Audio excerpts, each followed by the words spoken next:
Bien, buenas noches. ¿Qué tal? Contentos de poder encontrarnos y tener la posibilidad de abrir la palabra de Dios.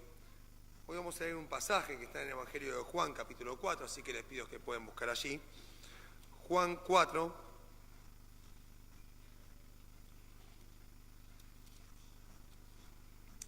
Es una de las tantas historias que de los relatos de los evangelios encontramos solamente en el Evangelio de Juan. Cualquiera de ustedes, si quiere conocer acerca de la vida de Jesucristo, puede leer Mateo, Marcos, Lucas o Juan, pero la particularidad principal está en que Juan tiene relatos que a veces los otros evangelistas no cuentan. Sí, relatos que él tuvo la oportunidad de vivenciar y de recordar y dejar plasmado en su palabra. Nosotros vamos a leer a partir del versículo 43 en adelante, ¿sí?, en este relato, y antes me gustaría situarlos un poco en la escena. Nosotros estamos próximos la semana que viene a celebrar algo que se conoce como Pascua. ¿Sí? El mundo entero se va a detener. Pero ya de hace muchísimos años esta celebración le pertenecía al pueblo judío y para eso también su mundo se detenía. Cuando llegaba la Pascua, ¿sí?, todo el mundo migraba, se iba de su ciudad a una ciudad principal donde había un templo que era Jerusalén.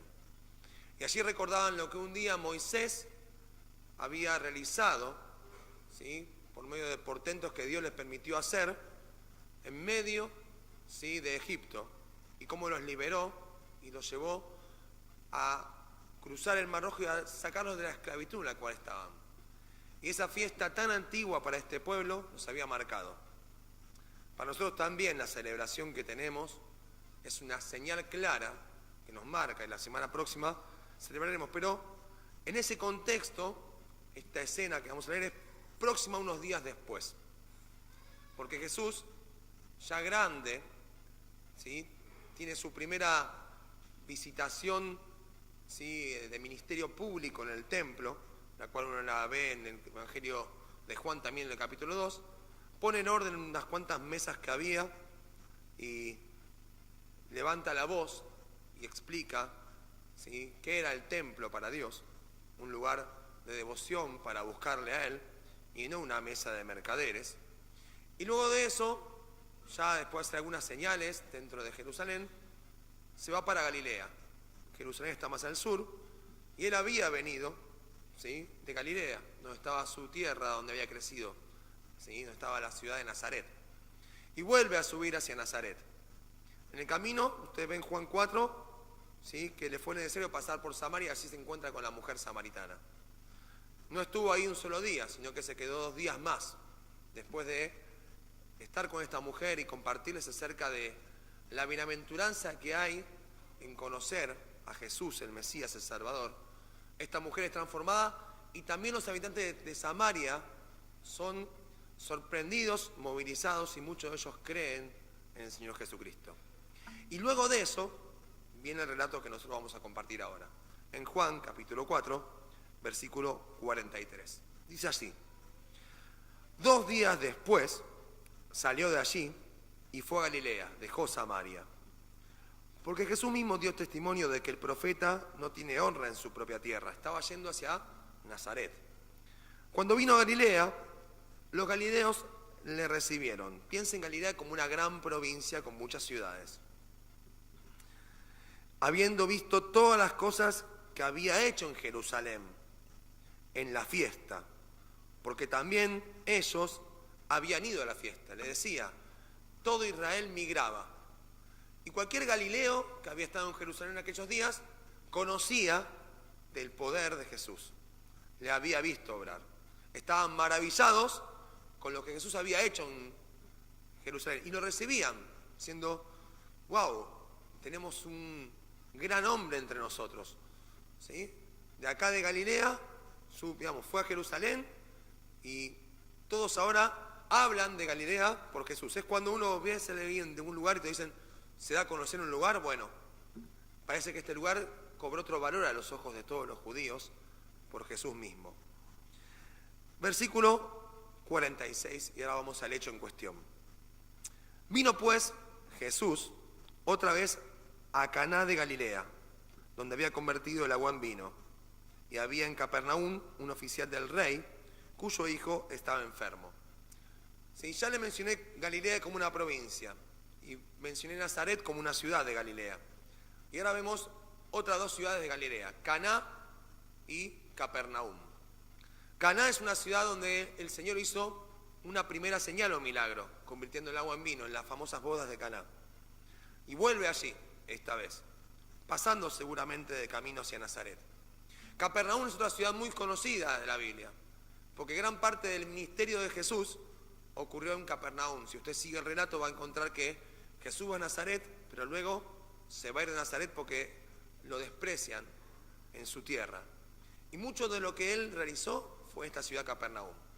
Estando allí en Caná, un hombre, un funcionario, ¿sí?, del rey,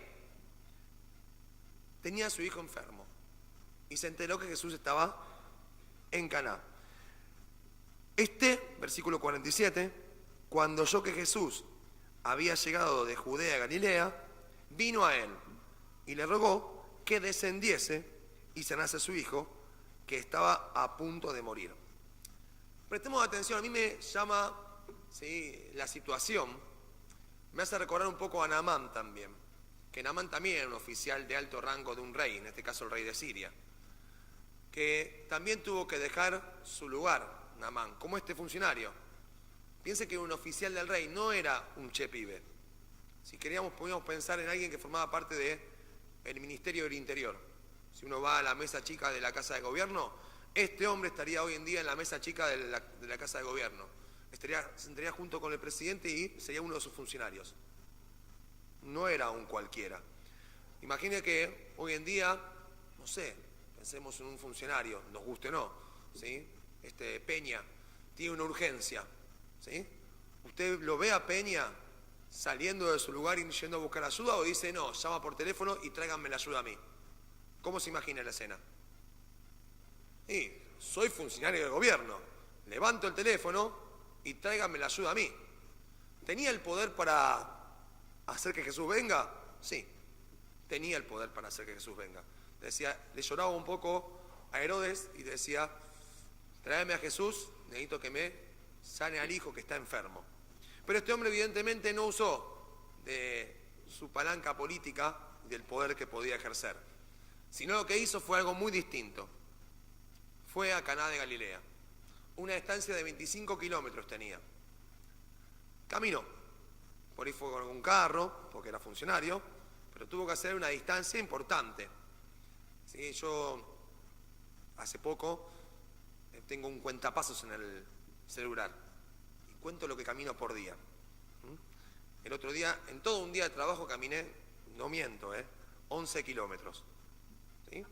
Sí, el otro día también salimos a caminar con mi señora y unos matrimonios amigos y en 2 horas llegamos a caminar 8 kilómetros. Hago la cuenta y digo, 25 kilómetros, si fue caminando fueron 6 horas. Hay que moverse para caminar 6 horas. Algo tiene que pasarte para hacer una caminata de 6 horas o 5 horas en tu vida yendo a buscar ayuda. No cualquiera decide hacer un viaje así. Ya tendría que haber probado otros caminos. Y evidentemente toda su influencia no le alcanzó para que su hijo que estaba enfermo se sanase. Pero yendo de Jesús, que había estado en Jerusalén, y de la fama que empezaba a tener, él se movilizó. No podía llevar al hijo, pero hizo esta distancia. Y llegó a Caná de Galilea. Su hijo estaba a punto de morir, también nos dice, lo cual también nos muestra la urgencia y la necesidad de hacer este viaje. Versículo 48. Vamos a ver, ¿sí?, la escena y la respuesta de Jesús. Porque el hombre llega y le ruega a Jesús que vaya y lo sane. Dice así: entonces Jesús le dijo, si no viereis señales y prodigios, no creeréis. ¿Esta era la respuesta que el funcionario buscaba? Pregunto, No. El funcionario buscaba otra respuesta. Curame a mi hijo. A mí me sorprende cada vez que leo y veo las historias de Jesús, que muchas veces, repito, Jesucristo no responde conforme a lo que nosotros esperamos. Y si le molesta, entienda que a mí también me lo ha hecho, y me molesta a mí particularmente. Me gustaría que Jesús a veces responda como yo quiero, que ante algo que yo le pido lo haga porque es Dios, ¿o no? Pero a veces Jesús no responde así. A este funcionario, una vez más, cuenta un relato donde Jesús no le dice, si ya te sanó el hijo, no. Sino que le dice, si no ves señales y prodigios, no creeréis. Para la palabra señales, la Biblia utiliza 3 ideas. ¿Sí? Alguna vez lo he dicho, pero lo vuelvo a decir porque cabe para esta situación. Una señal puede ser, ¿sí? Puede venir una palabra que se llama, ¿sí?, dínamos o dinamita, que en este concepto podría estar metida ahí, ¿sí?, que es algo poderoso. ¿Sí? Dínamos es una gran explosión, como ver una expresión grandiosa de poder. ¿Sí? Otra palabra posible para señales, que no es la de una gran explosión, es la de una persona que hace trucos de magia y hace una señal. Por medio de sus señales, ¿sí?, la gente dice, oh, pues se queda maravillada con lo que hace. Y por último, la palabra más sencilla y por ahí también, digamos, familiar para nosotros para señales sería semaión, de donde sale la palabra semáforo. Que un semáforo es una señal, ¿cierto? Y lo que da es una advertencia. Te dice, podés avanzar, no avances, cuidado, detenete. Cualquiera de esas 3 palabras caben para la idea de señal. Este hombre evidentemente buscaba un tipo de señal. ¿Cuál de las 3 ustedes se imagina que buscaba? La dinamita. Estaba buscando la dinamita. Un hecho de poder en el cual su hijo casi muerto se levantase y siga vivo. Y a veces las personas también buscamos esto de Jesús. Nos encantaría que Dios haga grandes señales a favor nuestro. Mucha gente se acerca así. No está mal. Al mismo Jesús le dice, vos estás buscando un hecho de poder, una señal grandiosa, ¿sí? Y si no ves esa señal, le dice, no vas a creer. De por sí es una confrontación misma hacia este hombre, pero no era una mentira, para nada. Me gustaría que cuando terminemos de hablar esta noche, pensemos un segundo en qué forma nosotros nos estamos acercando a Dios. Una forma es esta. Sigue el relato. El oficial del rey le dijo, Señor, desciende antes que mi hijo muera. Evidentemente, aunque este hombre fue confrontado con Jesús y le dijo, ¿sí?, tu fe está sujeta a ver un hecho poderoso, la necesidad le imperaba, porque podría haber dicho, ¿qué me estás recriminando mi forma de creer? Porque la respuesta de Jesús le echaba en cara algo a este hombre. Y el hombre se dio media vuelta y se fue, o se siguió humillando. Se siguió humillando. Ya se vio humillado caminando 25 kilómetros y no llamando a que Jesús le vaya a ver a él. Se vio humillado haciendo un viaje extenso de varias horas. Se vio humillado al acercarse a un Galileo, que los galileos eran personas despreciadas dentro de Israel. No eran de los mejores, porque era Galilea de los gentiles, de los que eran de la fronterita, ¿sí? Y allí este hombre pedía ayuda y se humillaba. Pero Jesús una vez más lo confronta y este hombre no tuvo problema en dar un paso más hacia abajo, en decirle, mi hijo se muere. No importa cómo es mi fe, yo necesito la ayuda. Jesús le dijo, ve, tu hijo vive. Y el hombre creyó la palabra que Jesús le dijo y se fue. El hombre le pedía que descendiese. ¿Jesús descendió? No, para nada. Jesús dijo una palabra. Encima no dice, tu hijo va a vivir, o en este momento, no dice, tu hijo vive. Dio como que el hecho era algo que había ocurrido. No dijo alguna cuestión especial. ¿Hizo alguna señal estruendosa? Solamente dijo, ve, tu hijo vive. Andate, ya está. Y el hombre creyó la palabra de Jesús. Tome nota de eso, creyó la palabra de Jesús y se fue.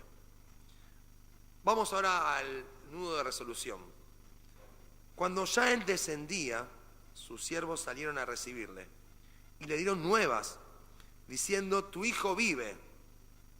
Entonces él les preguntó a qué hora había comenzado a estar mejor. Y le dijeron, ayer a las 7 le dejó la fiebre.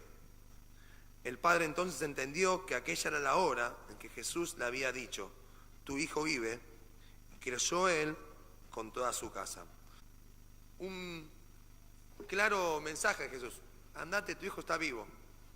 Pero antes de llegar a su casa, ya tenía novedades, porque en su casa, la casa se había revolucionado. Al hijo recuperarse, la gente no esperó a que llegara. ¿Qué hizo la gente? Salió a buscarle. Y fue al encuentro, y se lo encontraron en el camino. También vemos que el relato dice que el hombre empezó el viaje al otro día. Vamos, un día después estaba ahí. Probablemente sí, o se quedó descansando o salió de noche, pero ya habiendo pasado un día y le dicen, el hombre pregunta, ¿cuándo ocurrió esto? Dice, a eso de las 7. Y para el hombre esto fue sumamente significativo, porque para él en ese momento había sido hecha la palabra. En ese momento Jesús habló. La señal no la vio en un hecho estruendoso, pero sin entender que cuando Dios dice algo, Dios no falla ni deja de cumplir lo que Él dice. Y fue suficiente para que cambie su fe. ¿Y por qué digo que cambie su fe? Note lo que dice otra vez el versículo 50. Y el hombre creyó la palabra que Jesús le dijo. Note lo que dice el versículo 53. Dice, aquella era la hora en que Jesús le había dicho, tu hijo vive. Y creyó él con toda su casa. Creer en lo que Dios dice y creer en Jesús son dos acciones diferentes. La primera escena tiene que ver con creer en lo que Dios dice, pero esa fe no tenía nada que ver con la salvación propia de este hombre. Pero en la otra escena, más adelante, vemos que él y toda su casa cree y no cree en lo que Jesús dijo. ¿En quién creen? En Jesús, como dice ahí. Cree en el Señor Jesucristo y serás salvo. La fe de este versículo final no es la misma fe del versículo 50. Es la fe de un hombre que dice, yo quiero creer en alguien que no me va a fallar. No basta solamente con lo que pueda decir. ¿Sí? Yo creo en Jesucristo porque sé que Él no me va a fallar. Y tal fue la revolución que no solamente Él solo creyó, sino que toda su casa. En ese sentido piensen que este funcionario, toda la casa de él, no era solamente su familia, eran también todos los esclavos y siervos que tenían. Y todos creyeron en ese día. Ahora vuelvo para atrás y pregunto, ¿Jesús se equivocaba cuando decía, si no hubiere señales y prodigios no creeréis? Fue así. Cuando vio la señal y prodigio, ahí creyeron. Pero la fe de las personas siempre se basa en ver alguna señal para creer. A veces sí, a veces no. Quiero decirle que a veces no. Vamos a decir, acá puede ser que usted venga y no vea ninguna señal, pero que después se dé cuenta cuando se va en su diario andar que sí Dios hizo algo o hace algo. Es que Dios obra en su vida no tiene que ver con que esté ahora en este lugar. Tiene que ver con los 7 días de la semana, las 24 horas.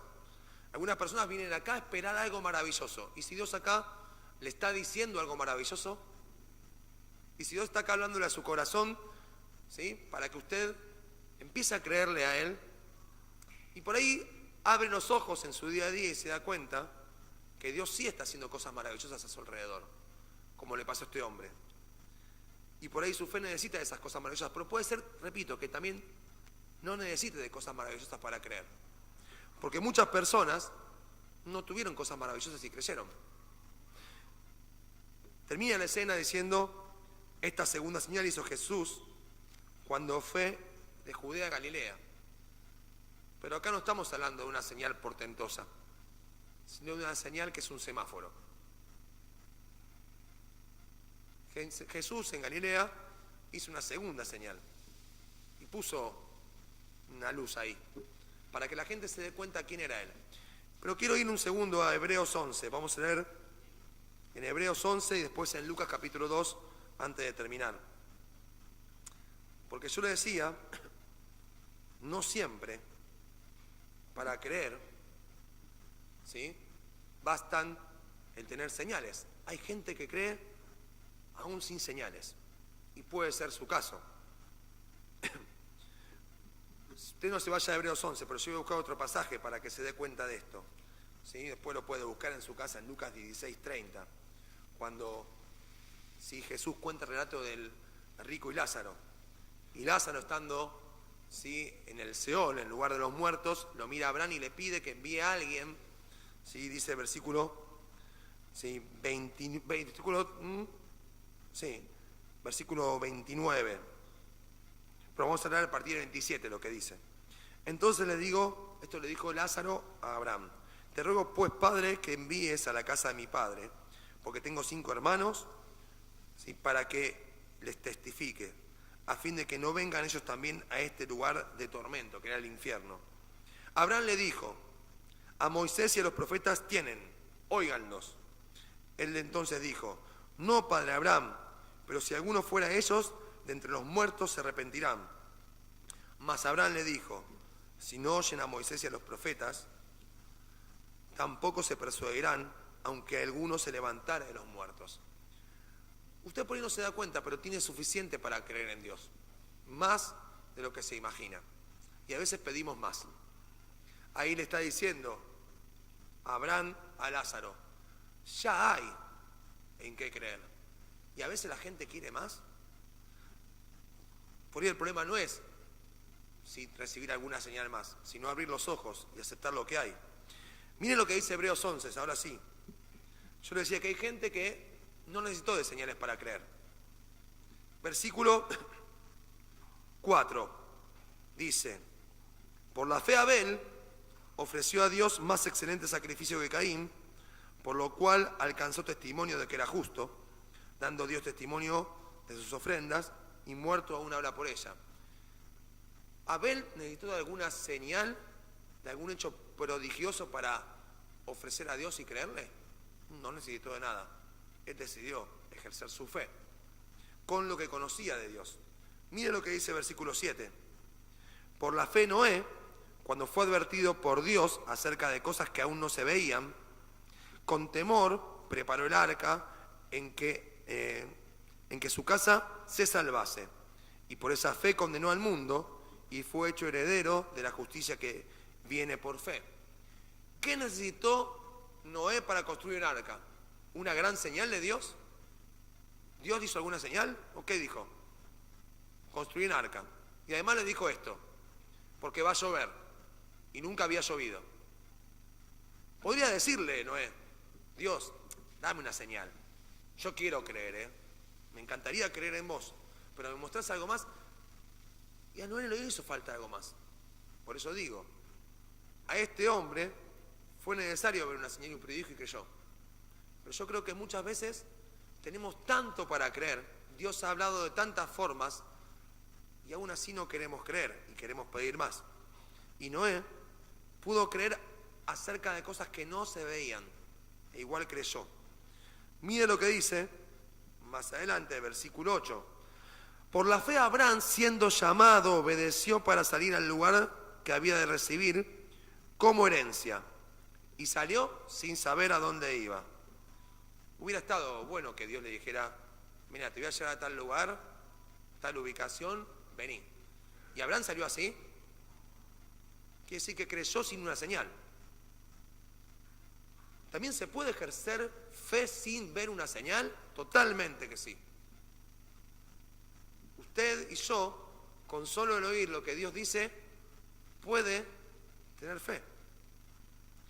Y dice más Hebreos 11, versículo 13. Conforme a la fe murieron todos estos sin haber recibido lo prometido, sino mirándolo de lejos y creyéndolo y saludándolo y confesando que eran extranjeros y peregrinos sobre la tierra. Pudieron vivir toda su vida y no recibieron nada. ¿Quién le hizo pensar a usted que la fe tiene que ver con lo que Dios le da? Por ahí tiene que ver con la forma en la cual nosotros nos relacionamos con Dios y no con lo que Dios puede darnos o no. Y sigue la escena, Aún más dice que Isaac ofreció a su hijo, en el versículo 17, por la fe cuando fue probado. O como aparece cuando Moisés, más adelante, dice que dejó Egipto, no temiendo la ira del rey, dice, como viendo al invisible. Y siempre me pregunto, qué paradoja, ¿cómo se ve lo que no se ve? Porque es difícil ver lo que no se ve. ¿Sí? Hay gente que dice, bueno, yo voy a ir a tal lugar viendo tal cosa, pero no se veía. Y Moisés dejó a Egipto así. Pero me gustaría dejarles el último versículo hoy, Lucas capítulo 2. Pues Jesús de chiquito fue llevado al templo. Y allí sus padres lo presentaron. Ese día, un hombre muy particular llamado Simeón, ¿sí?, dijo grandes cosas acerca de Jesucristo. Y cuando uno ve lo que, siendo tan pequeño, Simeón declaró, se pone a pensar otra vez en toda esta cuestión de las señales y la fe. Mira lo que dice el versículo 33 de Lucas capítulo 2. Y José y su madre estaban maravillados de todo lo que se decía de él. 34. Y los bendijo Simeón y dijo a su madre María: he aquí, Jesucristo, está puesto para caída y para levantamiento de muchos en Israel, y para señal que será contradicha. Salto el paréntesis. Para que sean revelados los pensamientos de muchos corazones. ¿Usted escuchó ahí? ¿Sí? Cuando leíamos, ¿vio qué es una señal? Lea otra vez. Ahí, ¿quién es la señal? Dije quién y no qué. ¿Quién es? Jesucristo. Y si Dios, que quiere que nosotros ejerzamos nuestra fe, ha puesto una señal tan grande que la gente todavía no quiere ver, porque por ahí usted se acerca acá como este funcionario, diciendo: Señor, favorecedme de alguna manera.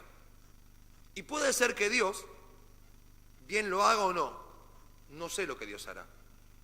Puede ser que en este momento, más tarde, usted vea y diga: Dios me favoreció y entiendo que esto es una señal de Dios a mi favor. Y usted diga: creo. Pero puede ser que no. Puede ser que hay una señal más grande que usted no está queriendo ver. Que muchos reclaman, y repito, iban a Jesús. Y no creamos que nosotros somos tan distintos a los personajes de la Biblia. Porque por ahí nosotros somos tan parecidos o más. Que vamos a Jesús esperando que Dios haga algo a nuestro favor. Que haga un hecho milagroso, portentoso.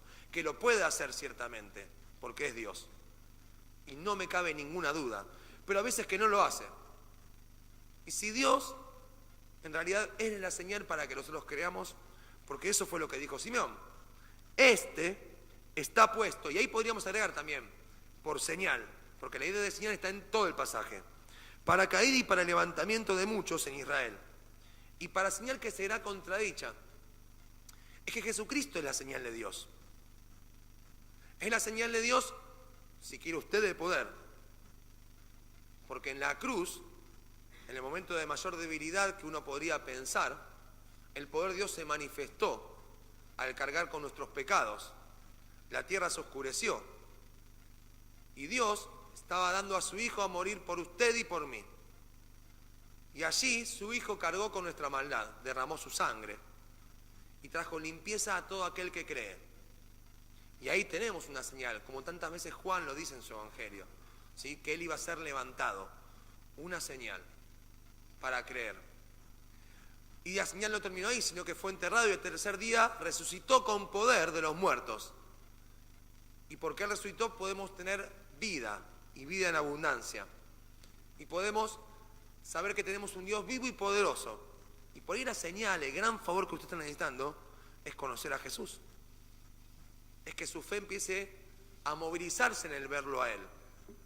Y no en ver algún otro obrar. Por ahí está la señal que Dios está queriendo que usted fije su atención hoy en día. Y mire más lo que decía Simeón. Porque esta señal iba a ser contradicha. ¿Qué quiere decir esto? Yo pensaba en esta idea de las contradicciones. Y voy a volver otra vez a la señal. Acá en Argentina muchas veces hay casos de señales que las personas contradicen. El otro día, más decir, en la puerta de la escuela, yo vi a alguien que contradecía una normativa o señal. Un padre estacionó en doble fila. ¿Sí? ¿Qué hacían los autos de atrás? Tocaban bocina y se enojaban. ¿Qué hacía el padre en el auto? Se empezó a enojar con todos los demás. Como diciendo, ¿qué me tocas, bocina? Está bajando mi hijo para la escuela. Y yo decía, qué tipo ridículo. Porque realmente está contradiciendo lo que tienen que hacer. O si no, cuando alguien pasa un semáforo en rojo, o un peatón cruza un semáforo en rojo y se enoja porque el auto viene. Tiene el semáforo en verde, cruzamos en rojo, pero no me ves. El hombre siguió la señal. El que no respetó la señal, ¿quién fue? El que estaba cruzando y estaba el semáforo en rojo. Todo el tiempo estamos contradiciendo señales. Esto tiene que ver con la actitud del corazón de las personas. Y por eso dice, Jesús es una señal así. Dice, qué bueno. Y hay gente que dice, no quiero saber nada con esto. Hay gente que escucha lo que Jesús dice, pero lo pone lejos. O dice, qué lindo, y hace lo contrario. Como actuamos con las señales habitualmente. Pero Jesús, más allá de ser una señal que será contradicha, ¿usted escuchó para qué fue señal? Para que sean revelados los pensamientos de muchos corazones. Es que esta señal deja a la luz lo que somos. Tanto por las respuestas satisfactorias como por las no satisfactorias. ¿Por qué digo esto? Jesús en la cruz es una señal. Cuando una persona decide creer en Jesús, ¿saben que está revelando lo que había en su corazón? Pecado y maldad. Porque sabe que Él murió por mí. Entonces yo digo, esa señal me mostró a mí que Él ocupó mi lugar y yo creo en Él. Y dejo que me humillo y le pido a Dios que me limpie los pecados. ¿Se revela lo que está en mi corazón? Sí. Y el que no cree, sabe que también se revela. Porque lo ve a Jesús, esa señal, y también dice, yo no quiero creer. ¿Y sabe lo que está mostrando? Lo que también tenía la persona que decidió creer. La misma maldad que había en el corazón. Y el orgullo de no decidir humillarse delante de Dios. Por eso dice Simeón, que Jesús fue puesto en señal para caída y para levantamiento de muchos. Y nuestro deseo al predicar el Evangelio es que usted conozca esta señal, Jesucristo, que murió en la cruz por nuestros pecados. Y que usted entienda que esta señal alcanza. Decíamos, Jesucristo basta. Si quiere algo más, pídalo. Veremos si Dios le da o no. Pero que entienda, Jesucristo es suficiente para que una persona crea en Dios. No hace falta más señales. Por ahí usted no está conforme, lea la Biblia. Y va a ver que hay personas que no tuvieron ninguna señal e igual creyeron. Tienen mucho más para reclamar que nosotros. Que nosotros sí tenemos grandes señales para decir que hay un Dios de amor que ocupó nuestro lugar. Y entienda que Dios quiere que usted se vaya acá levantándose. Pero si usted de acá se va cayendo más profundo, es porque usted no está tomando cuenta de la advertencia de Dios, de la señal, de lo que Dios ha hecho por usted. Y su corazón, al fin y al cabo, está revelado, no delante nuestro, sino delante de Dios. Por lo cual, es tiempo de que usted tome una decisión y decida rendirse delante de Dios y aceptar cómo es su vida y tomar el regalo de Dios y la señal que Jesucristo es para todo el mundo, o rechazarla. Yo voy a dejar unos minutos para que en silencio permanezcamos orando, para que cada uno en su lugar incline su rostro y con las palabras que usted quiera, sepa o entienda, después de lo que escuchamos de la palabra de Dios, le hable usted de manera personal a Dios. Y si no creyó todavía en Jesucristo, pueda hablarle y pedirle perdón por sus pecados y decirle que transforme y cambie su vida y su realidad. Y no solo la suya, también la de toda su casa.